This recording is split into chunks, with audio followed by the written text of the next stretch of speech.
జనం గడ్డిపెట్టినా జగన్ రెడ్డికి ఇంకా బుద్ధి రాలేదని రాష్ట్ర గనులు, భూగర్భ వనరులు, ఎక్సైజ్ శాఖల మంత్రి కొల్లు రవీంద్ర ధ్వజమెత్తారు.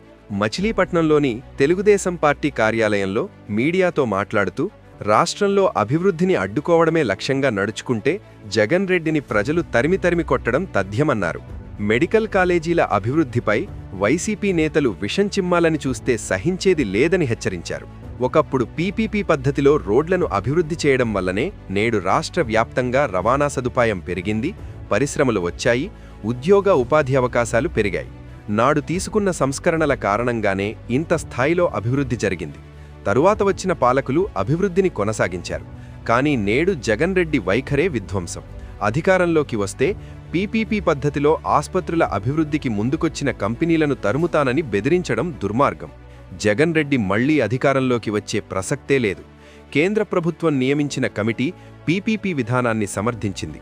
పీపీపీ పద్ధతిలో అభివృద్ధి చేసినప్పటికీ అది ప్రభుత్వ ఆస్తిగానే ఉంటుంది.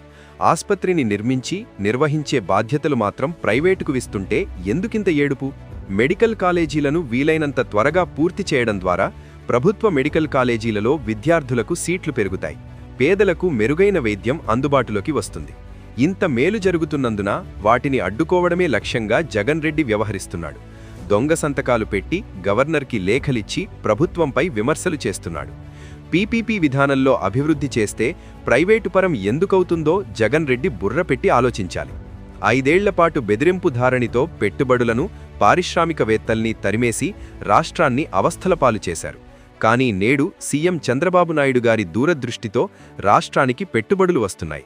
ఆయన కార్యదక్షతకు నిదర్శనంగానే Economic Times business reformer of the year award వచ్చిందని మంత్రి కొల్లు రవీంద్ర పేర్కొన్నారు.